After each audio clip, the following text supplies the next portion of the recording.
खास मेहमान चर्चा में शामिल हो रहे हैं। तारुफ करा देते हैं आपका, फिर इस मौजू पर तफसील से बातचीत करेंगे। सैयद नसरुद्दीन चिश्ती साहब, चेयरमैन ऑल इंडिया सूफी सज्जादा नशी काउंसिल से जुड़ गए हैं इस वक्त हमारे साथ। खैर मकदम है सर, आपका सलाम टीवी को वक्त देने के लिए सबसे पहले तो बेहद शुक्रिया। अजमेर दरगाह का जो ये पूरा तनाज़ा है, इसे लेकर कई तरह के सवाल उठ रहे हैं कि जरूरत की, आखिर ये तनाज़े की शुरुआत कैसे हुई है, क्यों ये एतराज जाहिर किया जा रहा है, कोर्ट में मामला पहुंचा और ये कहा जा रहा है कि कानूनी लड़ाई आगे भी लड़ी जाएगी। दरगाह की तरफ से भी क्या मौक़िफ़ रहेगा वो भी आपसे जानेंगे। बिल्कुल, मैं दरगाह की तरफ से अपना मौक़िफ़ रखूंगा। मैं ऑल इंडिया सज्जादा नशीन काउंसिल का चेयरमैन हूँ, लेकिन यहाँ आपके सामने जो बैठा हूँ, अजमेर दरगाह के जो सज्जादा नशीन है, spiritual head of the shrine है।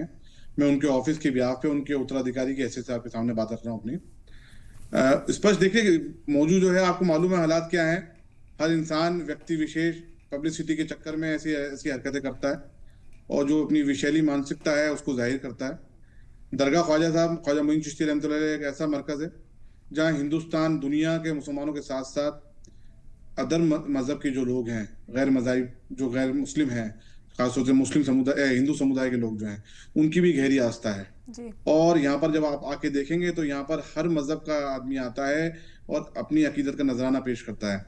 इस जगह से हमेशा मोहब्बत, अमन का पैगाम गया है। लेकिन कुछ लोग ऐसे हो गए आज के दौर में जो झूठी पब्लिसिटी के चक्कर में, अपनी विशैली मानसिकता के चक्कर में ऐसे धार्मिक स्थलों पर भी उंगली उठा रहे हैं और बदनाम कर रहे हैं। मुल्क के ताने बानों को तोड़ने की कोशिश कर रहे हैं। मुल्क में जो सांप्रदायिक सौहार्द है उसको तोड़ने की कोशिश कर रहे हैं। कोर्ट में जाने का अधिकार सबको है, लेकिन इसके मतलब ये कतई माने नहीं है कि आप हर किसी धार्मिक स्थल के ऊपर उंगली उठा करके चले जाएं। देखिए, अजमेर दरगाह का इतिहास पढ़े आप। 1192 में ख्वाजा मोइन चिश्ती रहमतुल्लाह अजमेर हिंदुस्तान में तशरीफ लाए। 1236 में आपका विसाल हुआ। उसके बाद में आज 850 साल से ज्यादा ऊपर हो चुके हैं। कितने दौर के बादशाह, राजा, हर मजहब के, जी। मुस्लिम रूलर तो है ही, नॉन मुस्लिम रूलर, खासतौर से राजपूत राजा और मराठा, इन लोगों की अकीदत भी गरीब नवाज के दरबार से जुड़ी हुई थी। और अंग्रेजी हुकूमत, जो वहाँ की रॉयल फैमिली, उनकी भी अकीदत इस गरीब नवाज के दरबार से जुड़ी हुई थी, जिसकी मिसाल क्वीन मैरी का हौद है यहाँ पर। और जो कर्नल जेम्स टॉट है, जिन्होंने टॉट ऑफ राजस्थान एक बुक लिखी थी 1829 में जो थे, उन्होंने अपनी किताब में बहुत स्पष्ट लिखा है कि वो हिंदुस्तान के कई सूबों में गए, लेकिन जब अजमेर मेरवाड़ा स्टेट में जब उनकी पोस्टिंग और जब अजमेर शरीफ आए तो यहाँ पर उन्होंने एक कब्र को लोगों के दिलों पे हुकूमत करते हुए देखा है।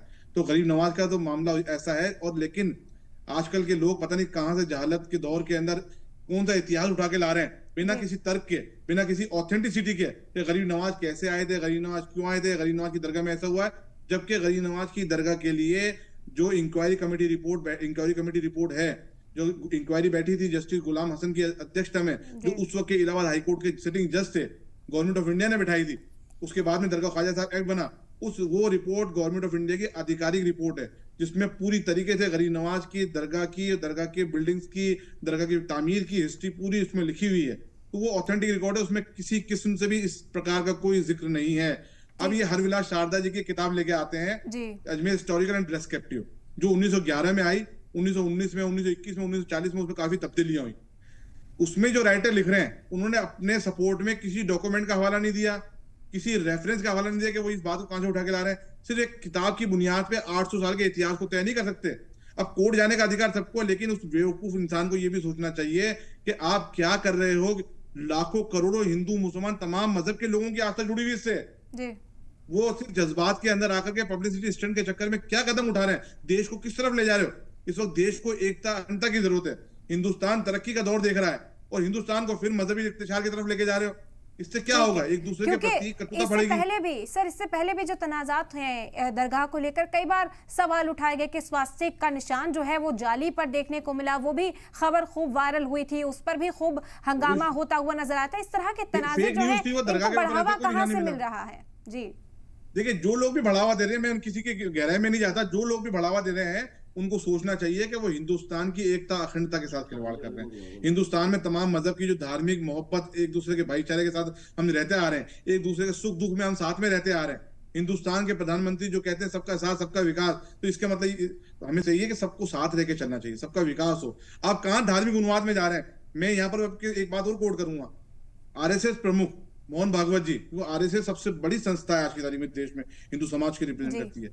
उनके आरएसएस प्रमुख मोहन भागवत जी ने 2 और 3 जून 2022 को नागपुर से एक बयान दिया था कि क्या जरूरत है कि हर मस्जिद में शिवालय ढूंढा जाए। क्या जरूरत है कि हर बार एक नया विवाद शुरू किया जाए? ऐसे बुद्धिजीवियों को आगे आने की जरूरत है। और ऐसी जो संस्थाएं हैं जो पब्लिसिटी के लिए कुछ भी कदम उठा देते हैं और ये सोचते नहीं कि किसका क्या असर पड़ेगा, उन पे बैन लगना चाहिए ऐसी संस्थाओं। ठीक। ये बहुत गलत साथ है। ही साथ ये लाखों करोड़ों मुसलमानों आपने के आंखें जिक्र जुड़ी हुई किया इससे। वजीर आजम का, वजीर आजम खुद हो, सदर जमहूरिया हो, ये चलन चलता रहा है कि सरकार की ओर से एक चादर पेश की जाती है। खुसूसी पैगाम तो खुद नरेंद्र मोदी जो है वो भेजते हैं हर साल, हम देखते हैं उसके मौके पर। अभी उनका जन्मदिन था, यौम पैदाइश भी धूमधाम से मनाया गया यहाँ पर। तो ये अकीदा, ये आस्था की बात सिर्फ मुसलमानों की नहीं, कहा जाता है कि हर मुस्लिम जो है वो भी बड़ी तादाद में यहाँ पर पहुंचते हैं। ऐसे में एतराज जाहिर करना और फर्क कर पाना बेहद मुश्किल क्या नजर आता है नसीरुद्दीन जी? आपने बहुत इंपॉर्टेंट बात बोली है।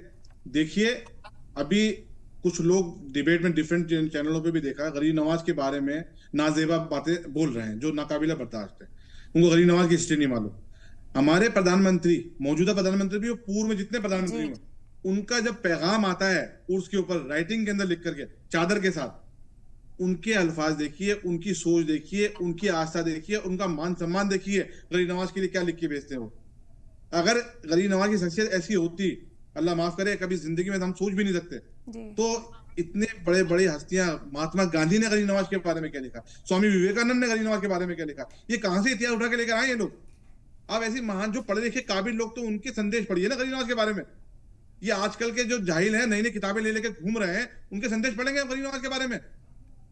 गरीब नवाज से मोहब्बत अमन का पैगाम देने आए थे। इसलिए हुकूमत हिंद में जो भी प्रधानमंत्री होता है वो इस दरबार में अपनी आस्था प्रकट करते हुए चादर हर उर्स के मौके पे भेजी जाती है, पैगाम के साथ, बड़े अदब एहतराम के साथ। लेकिन आपने जैसे जन्मदिन का जिक्र किया, ये मनाया जाता है ना, तो ये सब बातें लोगों को पता लगने चाहिए कि, और ऐसे लोगों का तो मैं कह रहा हूँ हिंदू मुस्लिम तमाम लोगों को मिलकर विरोध करना चाहिए। ऐसे लोगों का सिर्फ मुसलमानों की जिम्मेदारी नहीं है, इस दरबार से तमाम मजहब के लोग जुड़े हुए हैं। तो इस वक्त मैं तो देश के तमाम लोगों से अपील करता हूं कि ऐसे लोगों का बाइकाट करो जो आपस में मजहबी इंतशार पैदा करने की कोशिश कर रहे हैं, सिर्फ थोड़ी सी पब्लिसिटी की खातिर। गरीब नवाज का दरबार सबके लिए है, सबका दरबार सबकी मोहब्बत से जुड़ी हुई है, सबकी अकीदत से जुड़ी हुई है।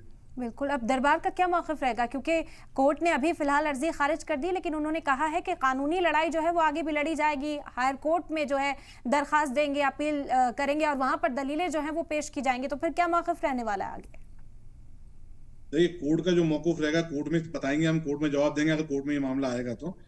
लेकिन ये है कि इन्होंने अभी पार्टी जो बनाया है वो दरगाह कमेटी जो स्टैच्यूटरी बॉडी है यहाँ की, उनको पार्टी बनाया है, माइनॉरिटी मिनिस्ट्री को पार्टी बनाया है और पुरातत्व विभाग को पार्टी बनाया है। जो यहाँ के सज्जादा नशीन है, स्पिरिचुअल हेड है मेरे वालिद, उनको पार्टी नहीं बनाया गया, ऑफिस ऑफ सज्जादा नशीन को। तो अगर जरूरत महसूस हुई तो हम पार्टी बन के अपना पक्ष रखेंगे, बिल्कुल मजबूती के साथ रखेंगे, इसमें कोई शक व शुबा नहीं है। गरीब नवाज के दरबार अनडिस्प्यूटेड रहा है 800-850 सालों से। यहाँ किसी किस्म से भी कोई मंदिर को या किसी भी पूजा पाठ के गिरजाघर को तोड़ के नहीं बनाया गया है। ये दरगाह शुरू से एग्जिस्ट कर रही है जिसमें तमाम मजहब के लोग आते हैं। बिल्कुल बिल्कुल, बेशक। और अब देखना होगा कि कैसे आगे का जो कदम है वो उठाया जाता है। बहरहाल बहुत शुक्रिया आपका। और